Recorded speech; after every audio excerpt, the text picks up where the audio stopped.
Hello and welcome again to another episode of 88 Digital's podcast series.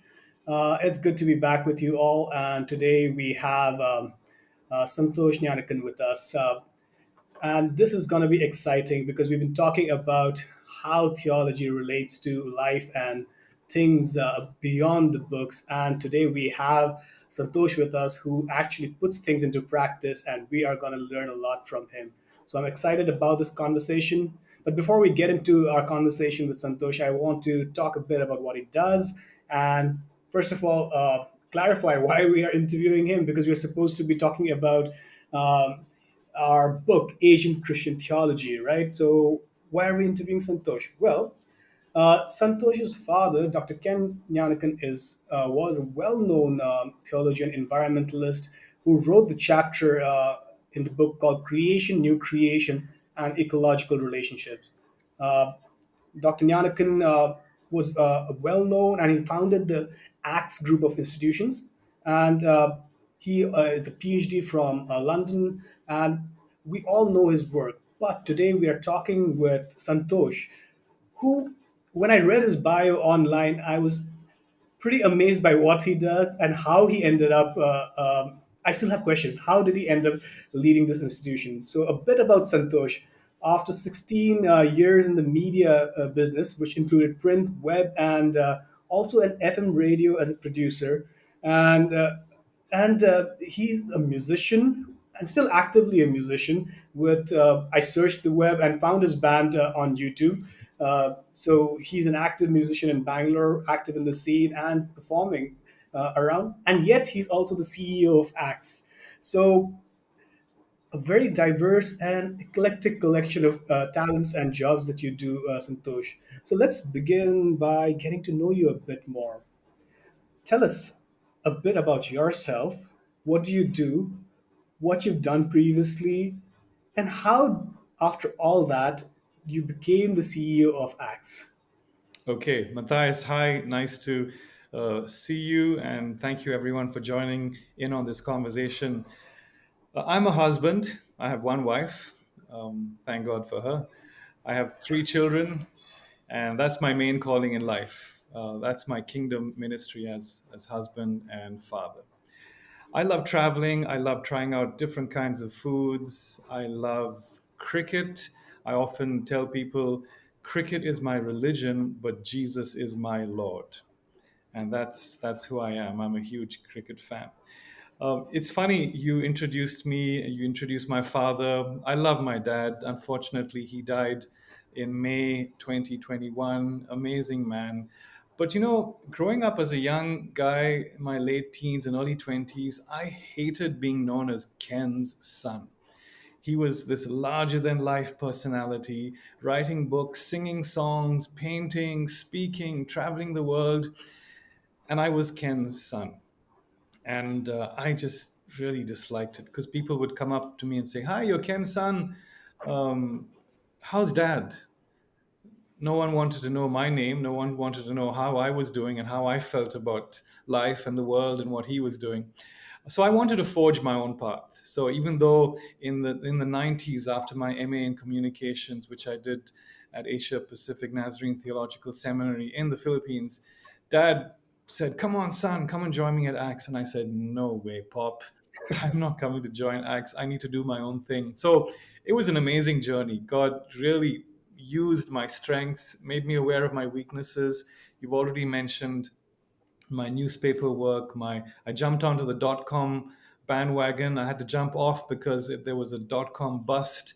Then I joined the private FM radio space, producer, DJ. I did everything. I even did a bit of television. But then in 2009, I felt God telling me, "Okay, you've done your own thing. Your dad is now so proud of you because he's proud to be known as my nickname is Saggy. It comes from my initials, Santosh Andrew Gnanakan, SAG. So my dad was like, he would go into rooms and say, "I'm Saggy's dad." So God said, "Okay, you've done that. You're popular. You've done your own thing. Now, how about doing something different?" The thought of leaving the radio world, I choked, I panicked, because when you are on the radio and your voice is on the radio, it's like a drug. You want to keep doing it. And the thought that I would be off the radio was a huge, huge challenge. But God worked with me, and I eventually joined Acts, worked for a few years across all the departments. And 10 years ago, the board at Axe felt that I was capable of taking over the leadership, and so appointed me as CEO. So here I am, still with all the gifts and abilities that God has brought me, and I'm just thankful that I'm able to continue with music. You mentioned the two bands. We've had quite a busy last couple of months doing gigs all over. There are a few more gigs happening. This is my life as a child of God. I'm in the world, I'm not of it, but I want to make, as Dad would often tell us, don't count the years, make the years count. I'm trying to make these years count. So that's what I do. That's how I've reached where I am today. Excellent. That is so interesting. And later, I hope to get to know more about your band because it's a dream of many Indian kids to be in a band, and but no one can sustain it for long. So it's just a college dream that dies out. But it's great to see you still doing that.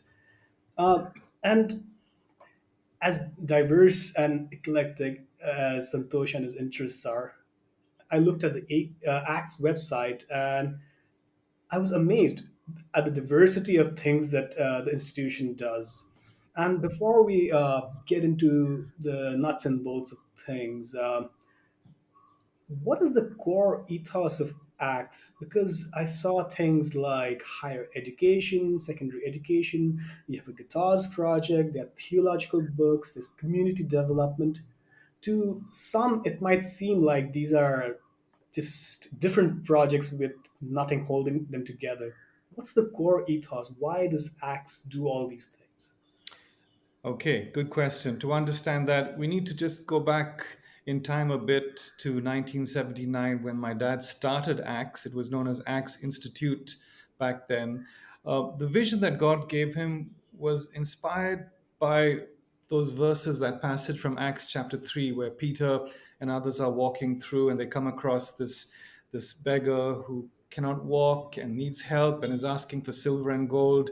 And Peter says, I don't have silver, I don't have gold, but what I have, I give you in the name of Jesus, rise up and walk. So that phrase, rise up and walk, was what really drove Dad and the team. So they were training young men and women in the Bible and in theology at Acts Institute, but also in the afternoon, training them in vocational skills, equipping them with skills that would help them to get a job and to work wherever they were, and to be able to rise up and walk with their own abilities, not because of a handout, not because of someone's gift, but because of what God has blessed them with. Now, out of that, much of what we do at Acts started. The outreach programs into the villages resulted in churches being born. People from those villages were becoming Christians, wouldn't fit into any mainstream church. So the Acts churches just started in those villages. Schools were started as a response to the needs in the community. The community development projects were started again, chatting with people in the community. They said, hey, we need some help in this area. Would you do it? And so it was all connected and yet diverse, I agree. The three words that Dad and team used and was still very strong for us today are the three words: work, worship, witness. Work to the best of your ability, work with excellence, work with what God has given you. Don't sit and wait for a handout. Work, and then that becomes your worship. That is your offering of worship. And by doing your best and you're worshiping God through your work, that is your witness to the people around you. As an organization, today we have been able to rise up and walk. We don't spend our days writing out project proposals and seeking grants and donations. No, we generate our own revenue through the schools. When COVID hit the school income, we started getting into the greenhouse farming business, and I can talk about that a little later.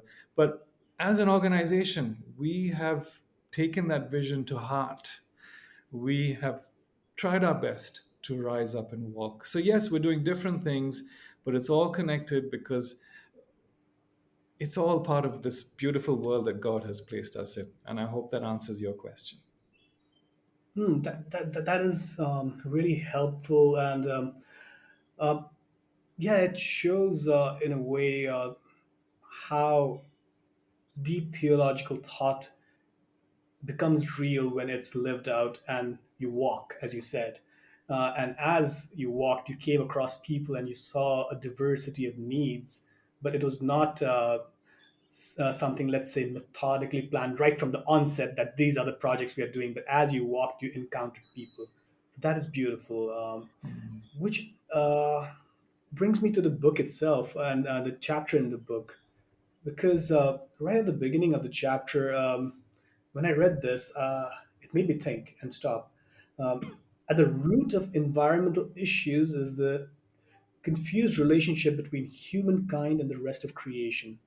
And it goes on to say, and the key to understanding this is the fundamental relationship, the relationship of God to his creation. And when I read this, usually when we think about God and about thoughts about him and his relationship to the world, we're thinking theological, abstracted thoughts. And yet, this seems to suggest there's this very fundamental connect between the abstract theological thought and uh, ecological issues, which are a very tangible thing. Um, from your perspective, as you worked in different projects, and you mentioned the greenhouse project and other projects that acts engages in, do you find that theology matters? And if so, how does it matter? Interesting. Let me think through this. Now, typically, most people will say, I'm not a theologian, I'm not a philosopher, I'm not an academics kind of guy. And and I myself will say that. But then when you try to analyze why someone has said that, it's because, and you use the word abstract, theologians come at you with such abstract ideas, with lengthy essays, with sentences that have no end, with big words. You could have said all of that in 5 bullet points. But Hmm. no, you want to impress us with your intellect and knowledge. So that's I had to throw that in because and Hmm. here I'm the heart of our institution is our Bible college. I'm currently the chairperson of ATA India, and I'm saying something like this because it's the truth. And if you look into your heart, you will know that what I'm saying is true. But you know what? As you live your life, all your actions, all my actions, all my thoughts, all my responses are based on either a good, a right, a wrong, an incorrect, or partial understanding of God and my relationship with God and my relationship with His creation. And so, yes, theology does matter. And we Hmm. need to, probably the word theology has, to the non theologians, the word theology is a put off. And Hmm. that's something that those of us who are in this theological world need to really consider. Theology does matter to everyone. The person who sits in your church when you preach a sermon has an understanding of who God is, goes out into the world, and on Monday morning in his or her office or wherever they're working, is living life based on that understanding. So theology has an important role to play. So I'm not sure if I've gone off topic, but in response to the question that you've asked me, yes, uh, theology does matter and it does have an influence. We just need to make sure that as theological institutions, as leaders, as preachers, as pastors, we are presenting the whole gospel to our Hmm. churches. No, that is really helpful because, and many of our people in our audiences will be seminary students. So this is really helpful for us to think about theology beyond just abstract thoughts and realize that even the so-called laity or the non-specialist is thinking theologically, but we've also made this word so abstracted from their lives or so far away that people don't want to engage with this word. So that is helpful and a great encouragement for us. So connected to that and making it more specific, I won't go into the quotes, but the chapter also seems to suggest that the very person of Jesus, or to use an abstracted theological term, the Christological significance of it, uh, is real and matters to ecology, climate change, all these things that we talk about. And let's just put it very simply. What does Jesus have to do with climate change? And by climate change, I'm hoping to address a wider array of fields. But what does Jesus have to do with climate change? Jesus has nothing to do with climate change. You and I have everything to do with climate change. Hmm. But seriously, climate change, the abuse of children, rapes, oppression of minorities, and that list goes on. It's a sin problem. It's Hmm. These are symptoms of the sin problem. Jesus came to fix the root. Jesus came for the whole world. He didn't just come to say, "Hey, your climate's looking off. I need to come and fix it." We live in a broken world. We live in a fallen world, and so we're just looking at the symptoms. Jesus was, and if you look at his life, even if you read his life as a story, he was a simple man. He was interested in the whole person. When people were hungry, he wanted to feed them. When they were struggling in the midst of a storm, he wanted to bring calm and peace. When people were sick or even dead, he healed them. He raised them to life. He was interested in the whole person. He was interested in the whole community. For God so loved the world that he came. And so we need to have a similar approach. Um, I joke when I say Jesus has nothing to do with climate change. Of course, Jesus is concerned. He's sad to see how his beautiful creation has turned into this mess. But he knew that that behind all of that, there was something deeper that had to be fixed, and that's what he came to fix. So yeah, Jesus is interested in that whole person, that whole community, and that influences the way I work at Acts. We did away with environmental projects. We did away with ecological projects that were standalone because it was only the project team that was concerned, or probably only concerned because that was their job. Whereas the rest of the organization was just living life as they wished. So now, modeling what Jesus did, we're just doing whatever we do and looking at the whole person and that whole community. So I hope you're getting to my heart and understanding what I'm trying to say, Matthias. Yeah, Santosh, that is really helpful. And I like the idea of the whole person and the whole community and the way you brought it out, which is a helpful segue into the next question I was thinking of. Uh, in the book chapter, it says, "We must not forget there's a clear centrality of men and women in God's plans and purposes. It is not in keeping with God's redemptive purposes if we concentrate on ecological issues without reference to people in God's world." And with this part of the chapter, and then looking at Acts projects, and we touched a bit on this at the beginning of our conversation when we were telling us about how the ethos connects and all those things. But at this point, could you elaborate a bit more, maybe some instances from projects? Uh, and you hinted at this, but how do ecological concerns, people, and a theological institution, all these connect? Whereas, as you said, our tendency is to see them as distinct uh, projects, initiatives here and there, and just running separately. Yeah. First of all, I just want to salute my dad for writing such a brilliant piece of work. Um,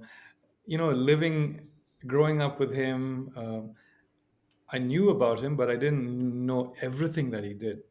And I've just read this chapter after a long, long time, and it's been well done and hats off to the editors who did their magic with this. Dad was all for the integrated approach to learning. And that's something that we still try to emphasize, where we don't operate in silos, everything is connected.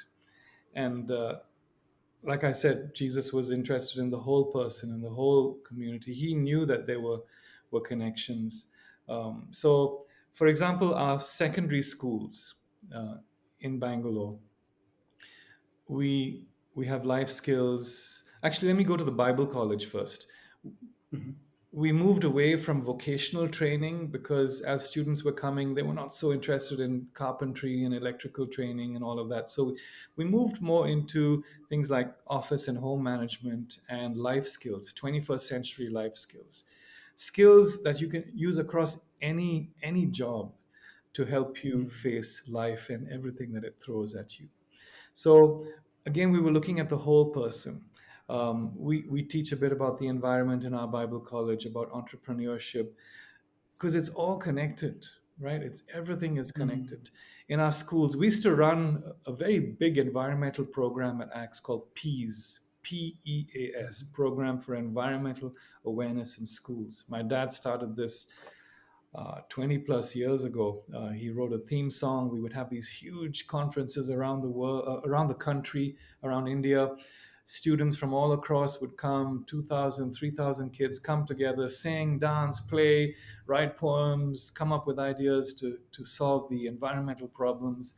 Um, as I started taking over, I thought, we need to actually go a little smaller, local, so that the impact runs deeper. So today in our schools, we have little peace clubs where we talk to them about awareness. So again, we're trying to hit many targets through the initiatives and not just have standalone things, because I feel that when it's standalone, uh, everyone is just screaming for their cause and forgetting about everything else. And don't you see that in our world today? We don't need another environmental campaign. We need to relook at our culture. We need to question our culture, because culture is all of life. Campaign is just one little thing that you do. We need to relook at culture. We need to create sacred spaces, a phrase that's used a lot and was reintroduced to me by my friend Deepak, who's one of the pastors at our Acts church here in Bangalore. And that, as I was thinking about it, that's what I'm trying to do at Acts through our ministry. Create these little sacred spaces where all of life and its challenges is addressed. I realize that I'm now starting to sound like a theologian and an academics kind of guy. So uh, ask me for specifics while I incur the wrath of the theologians who are actually watching this interview right now. No, this is helpful because um, we started off with the disclaimer that you are not a professional theologian, and yet, as you speak, we can see the interweaving of theology with all these projects that you're doing. And I actually want to dig a bit deeper into the how you teach students at the theological institution that Acts has. What I'm so interested, what does the curriculum look like? Because you said they have life skills. There's a bit about the environment, and usually when we think of a theological institution, we are thinking Bible study methods and church history and dot dot dot, and that's how to preach, and then we are done. But this is very different. Yeah. Tell us more about this. And that's why the church is so ineffective today. Some Mm. truth to that. I'm also joking.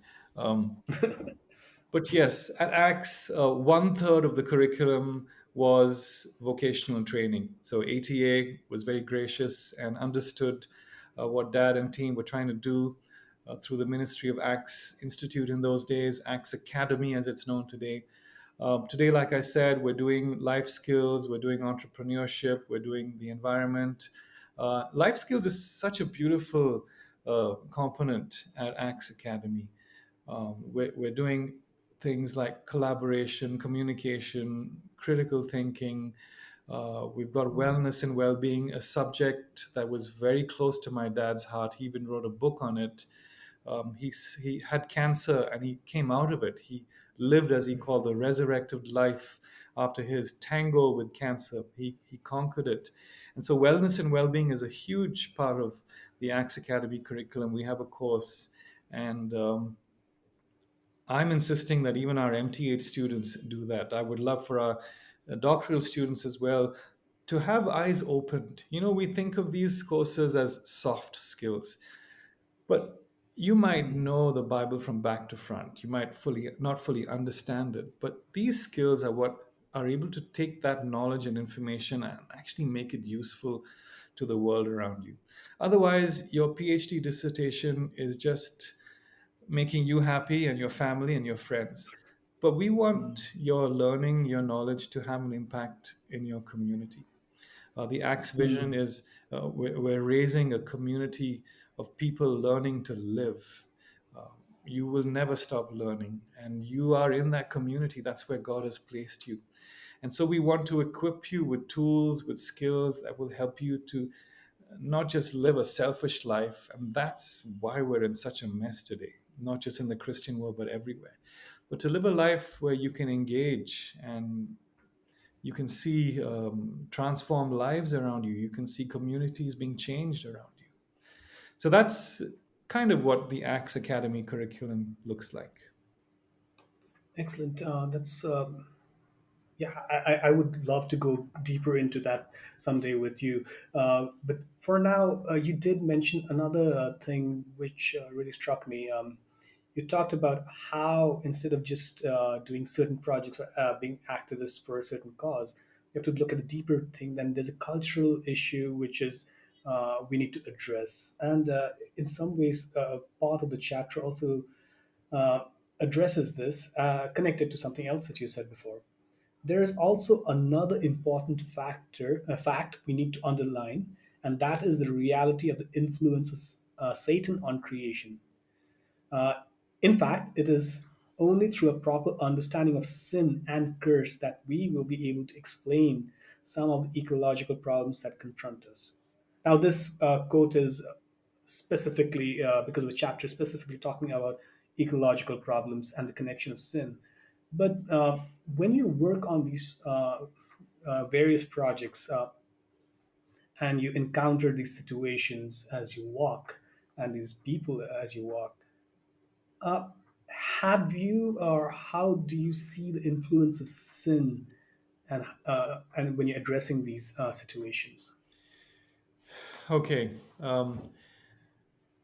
So I mentioned earlier that sin is the root problem, and we're dealing with the symptoms today, whether it's climate change or abuse or rape or oppression, injustice. Those are the symptoms. So it's everywhere. We're seeing it everywhere. I think Dad in his chapter mentioned something about decay of creation, and that's something that God would probably not have created, and that's probably the result of the curse.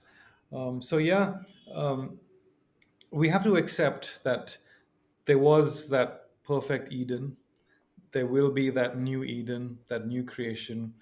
We're in this in between phase. Um, do we just sit back and say, "Oh, it's going to happen. God's going to take this world and turn it around"? No. In the same way, we don't close our eyes to injustices and poverty of people being hungry around us. We want to help. So in the same way, I feel that we need to step forward and do something for God's creation. So, yes, we are seeing the effects of sin and the curse all around us, but that should not hold us back from not wanting to do anything. Not doing something is as bad as doing the wrong thing. And I want to give my Mm. wife credit for this because I just heard her use this in our office devotions this morning. So, you might do the wrong thing that, oh, that's bad, but you might not do something that is equally bad. So just because it's a sin and a curse problem and God has come to fix that, that doesn't mean we step back and step away. We need to get involved. Mm. This is very helpful because, yeah, many a times. Even the use of the word sin itself distances us from the problem, and it becomes a God problem. But I like what your wife said. Not doing anything is as bad as doing something bad. Yeah, that's helpful. Uh, Now, in the chapter, it also talks about the idea of the Sabbath and rest, and in connection to, I'll just read the quote: "The endless plundering of the earth to reap maximum benefits is wrong. Even the earth has been shown to need its rest." And moving on, it talks about the Sabbath and the year of Jubilee, where the earth is given time to rest in the history of Israel. Now, the idea of rest, and I specifically was looking at India, but generally in culture and society right now, rest is hard to come by. We are almost running from one job, one task to the next. And especially for India, many people complain that I can barely make ends meet, um, or we cannot even produce to meet our internal needs. How do we rest? I mean, how does this work? Yeah, so that quote that you'd read that Dad had written, he was talking about even the earth has been shown to need its rest, and the year of the Jubilee extended the privilege of the Sabbath rest even to the land. Um, I don't think that would work to an extent in India because people who are struggling to make ends meet, who don't have food, most likely do not have land. So that question of the land being rested doesn't even arise. Those who are struggling to make ends meet and have land are not the kind of landowners who are abusing their land just to fill their own pockets. So again, um, that that issue does not arise.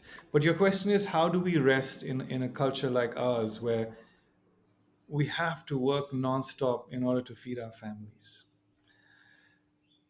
Again, I'm going to go back to what my wife shared at our office devotions this morning. It was to do with the Sabbath and rest. And this is something that both of us believe in. Rest is not just um being still, sitting back, shutting off, going to sleep, catching up on lost sleep. Rest is all about being refreshed, being rejuvenated. And there are many things that you can do to find that rest. It is a conscious thing. You need to set aside that time. If you're a pastor, you obviously cannot rest on a Sunday because that's probably your busiest day. So many pastors will rest on a Monday. But what you do with that time is really crucial.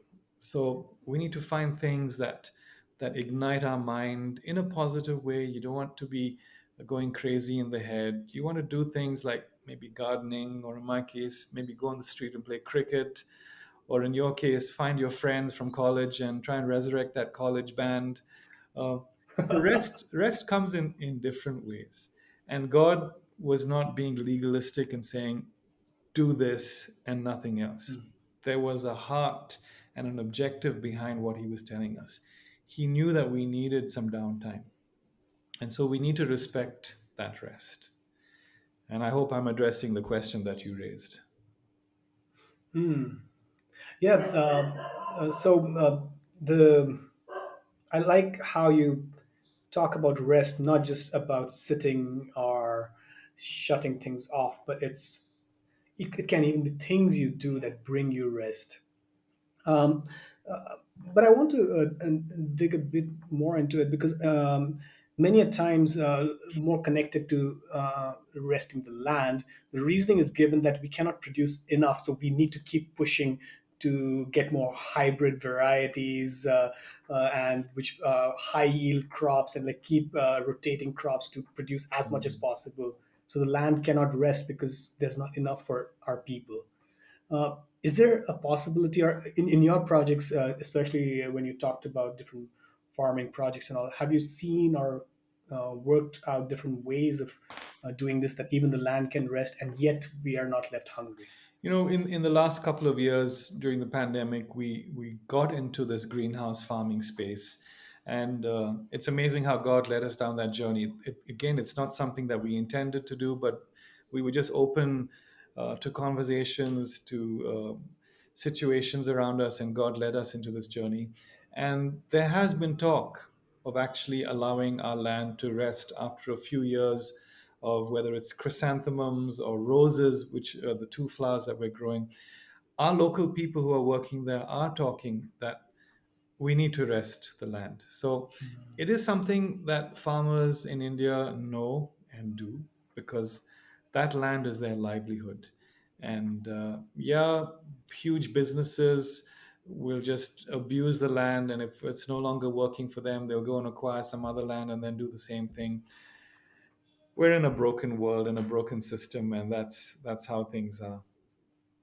But yeah, we are Hmm. conscious of that. We want to bring rest to our land, and we will make sure that that happens. Excellent. And I like that you pointed out that the local Indian farmers actually do know that the land needs to rest, but we're also pushed by a system which is at odds with this local understanding of things. Yeah. So, uh, which actually brings me to this next question, which talks about the biblical theme of restoration of all creation to its original perfection. And the chapter says this is a clear reminder of the ultimate purposes of God, the restoration of all creation. Uh, so there is this ultimate reassurance that creation will be restored and God will put everything right. Now, this has often been used negatively, where people are like, hey, God's going to fix everything anyway. And this present world is corrupt, it's evil. This is all going to pass away. So why bother? Right? God is going to renew all things. So why bother with conservation? And I think this connects a bit with what you talked about. Not doing anything Hmm. is just as bad as doing something bad. But let's elaborate on that. Why bother when God is going to fix it and it's all going to be new someday? Yeah. So again, it's a theology problem. It's these folk who have passed through seminaries around the world and have come up with a wrong understanding of our relationship with God, our relationship with creation, creation's relationship with God. And as a result, that's that one area where we say, no, there is going to be a new heaven, a new earth, there's a new Eden, why bother? And yet at the same time, we'll be rushing out to ensure that souls are saved, lives are saved, because we're so bothered about those souls. So it's a theological misconception. We need theological schools, our seminaries, our Bible colleges to rediscover that relationship. And I think Dad also talks about it in this chapter, the relationship between the creator and creation, our relationship. We need to respect that. Unfortunately, we've stripped creation of its decency. We've shamed it. We've exposed creation. And I know that God is unhappy when he sees that. That's why he came to fix the root which is in our hearts. He'd given us this beautiful task of ruling. Unfortunately, many of us misinterpret that rule, thinking it means do whatever you want with that. We've had endless discussions about that. So he came to fix our hearts. And if we are so bothered about churches raising money to help a poor community, or doing something to bring clothes to those who need new clothes during Christmas, for example, when it's cold in some parts of the world, why are we not equally concerned about this part of God's world, the creation?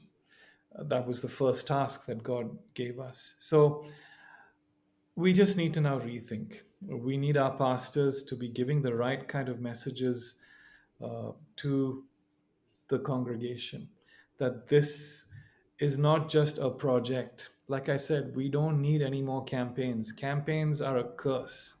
You do it for a while and then it's out of your head and you're just back to your way of living. We need a whole cultural rejig.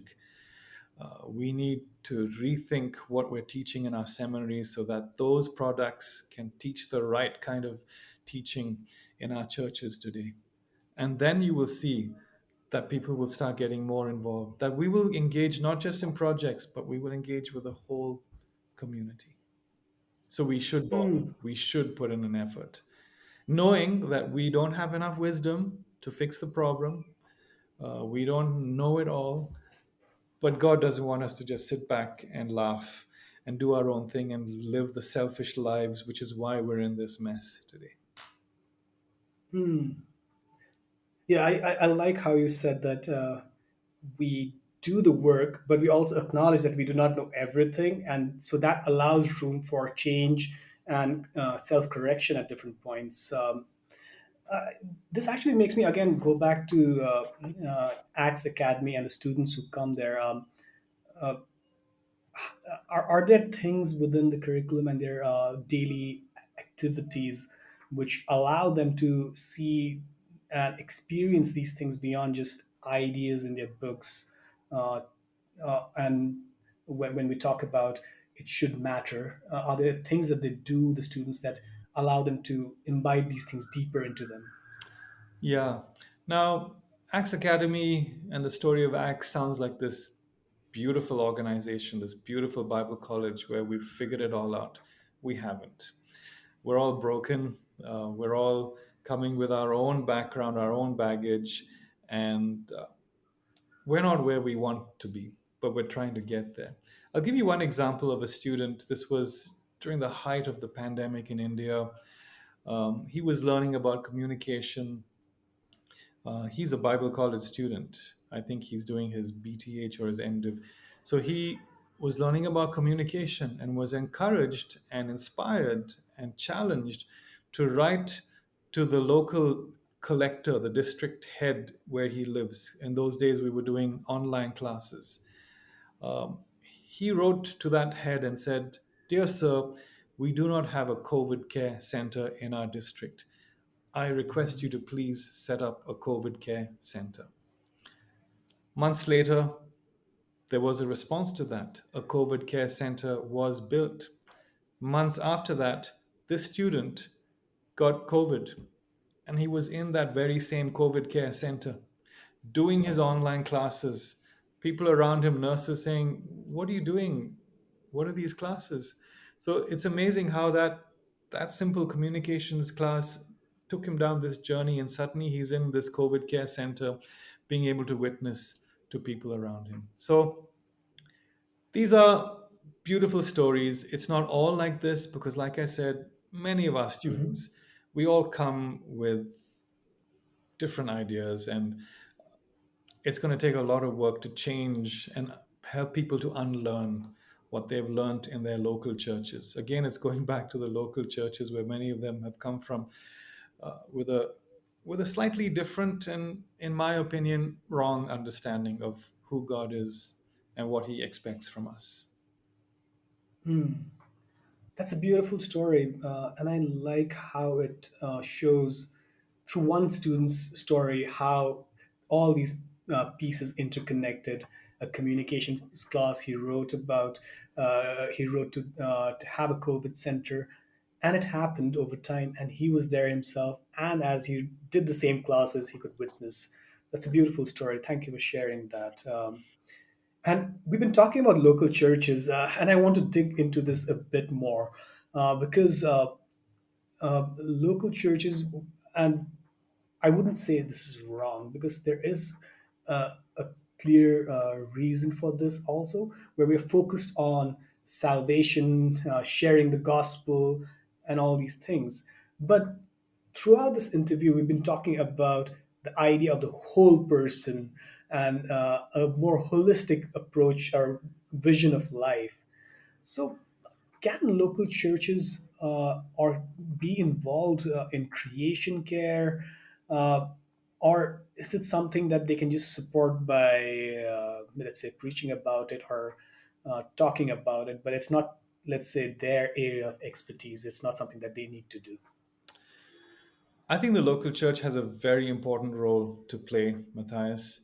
Um, like I said over and over again, we don't need another campaign, although sometimes campaigns are useful to trigger a resetting of the mind. But then the local church really needs to step in and ensure that this whole gospel is presented to the whole church. We're looking at our congregation members as ATM machines.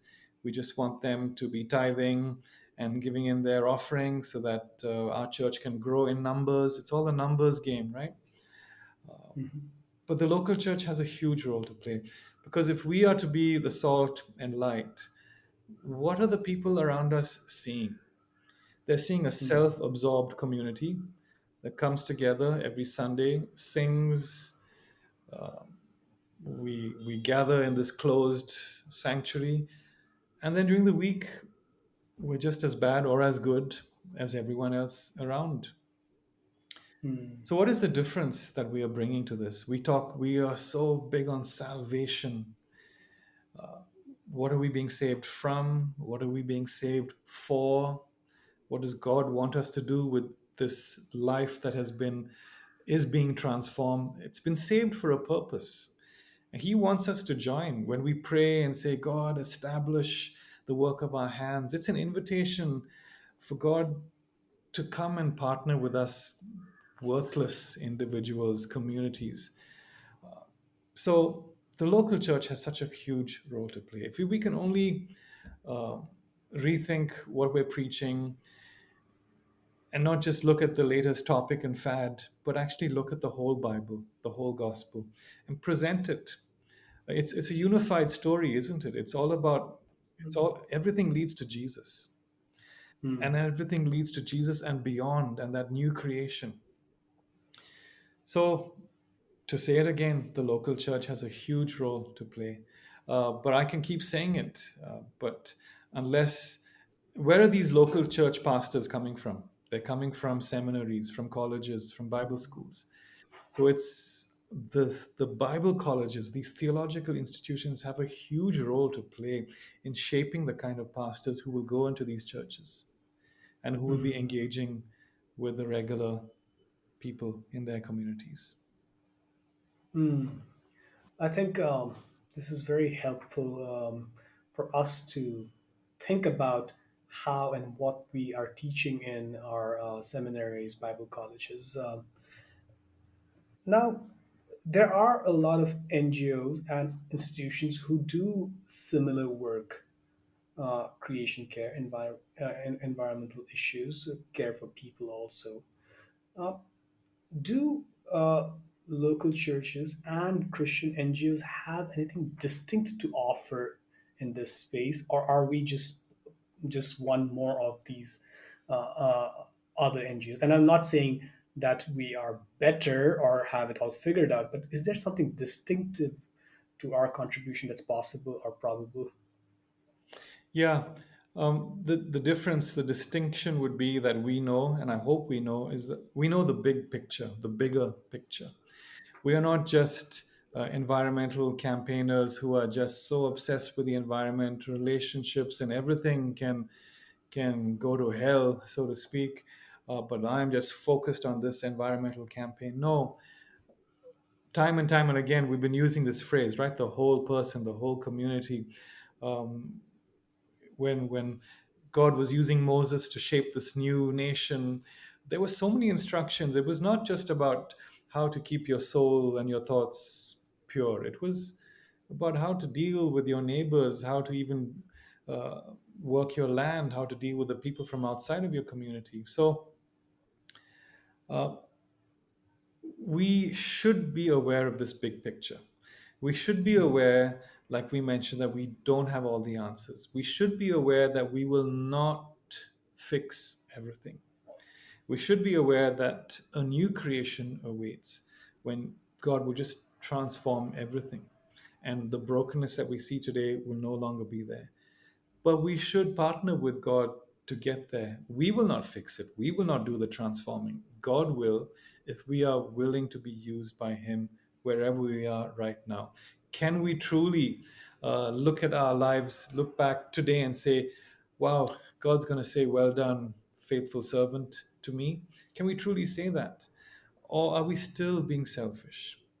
Are we still Hmm. just wanting to churn up those essays because it's going to get me a degree and then I'm going to look good with that doctor or whatever it is before my name? So we need to understand that there is a distinction, and it is that it is the gospel that is the difference.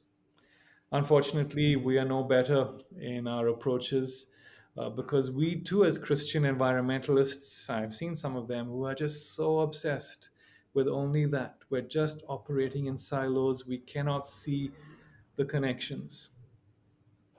So, yeah, Hmm. that's my take. No, that's really good, and I like the dynamic that you present between the big picture and the specific projects. Like, and they're not disconnected from each other as you presented there. There's an interplay between them, and that's helpful to, and not just for environmental issues, but even for us as academicians in seminaries and all, to keep the big picture in mind. That the paper that I write is not just about getting published and getting a job, or getting recognized by my peers, or presenting that paper at that conference, so that people can say how well I did. But there's a bigger picture involved in all this. And for pastors in churches, that sermon is not just about delivering a good sermon that day. So that's beautiful. So this is a pretty sharp segue, but this is something I was very interested in when I was looking at your website.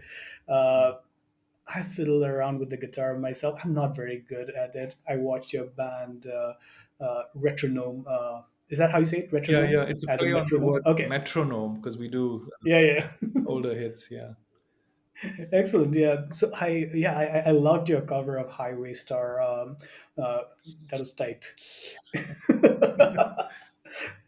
But moving on, I was very interested in this project, Astha Guitars, because usually when you look at an NGO's page, you will see, and especially environmentally inclined NGOs, you'll see projects for the environment, greenhouse, yes, it's possible. Mm. Sustainable farming, yes, that's possible. You might have then there'll be educational institutions for NGOs in that sector. So yes, the other projects kind of fit together.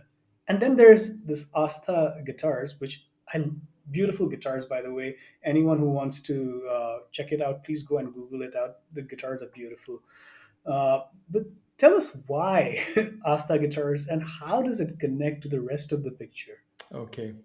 Before I talk about Astha Guitars, I just want to acknowledge how we have made mention of Highway Star by Deep Purple. Probably the first time in an ATA forum, Highway Star has been mentioned. Okay, so Astha Guitars. For those of you who knew my dad, you would have known he was a great singer and a great musician. His whole public career began as a singer musician in the 60s. They were known as the Indian Beatles. It was he came out of that because he felt empty and God transformed his life, and that's how the rest of his journey continued. So music is a huge part of our life. But there were a number of reasons why I got interested in Astha guitars. First of all, I met a guy from Switzerland who was visiting Bangalore, Lucas Brunner, who was a guitar builder for a number of years, had his own brand name. He wanted to use his skill to train young people in India as his way of giving, of helping and passing it on. For me, like I mentioned, acts as an organization, we generate our own revenue. We are not sitting back and waiting for donations from India or from abroad. We will make the money we need to run the organization. Praise God, it's all because of him. We've failed, we've made mistakes, but I want to give credit to God for helping us reach the stage. So Ask the Guitars was a social enterprise. We wanted to run a world class business producing world class guitars, provide employment to young men. We have four great guys right now working at the workshop here in Bangalore who could have probably gone and asked for some money from somewhere and lived off donations and lived off the offerings of a local church. But no, We gave them the opportunity to get trained and to use these skills to now earn their own living. Eventually, one day, we want the profits from these guitars to go and help young children who can't afford to go to school. During the COVID pandemic, we were able to use some of the profits to provide food bags to the poor families around the workshop. We didn't put stickers that said Axe and Astha on it. We didn't want that kind of publicity. We were there because we Mm, wanted to help. So Astha Guitars fits in beautifully because it represents everything that we want to do at Axe. It's all about sustainability. It's a social enterprise. It's about skill. It's about beauty, creativity. It's about standing on your own feet. It's about rising up and walk. And yeah, I have played Highway Star on the Astha bass guitar that I still use today. nice. Oh, yeah. So, where can people get these guitars? And I mentioned it, but could you just for our audiences, where can they get them? Because this is excellent how you connected and showed us that it's not just about Sure. producing guitar. I just had to Where? reach out for this. So this is the name, Uh huh. Astha Guitars. Okay, so Excellent. asthaguitars.com is our website. We're on Instagram, we're on Facebook.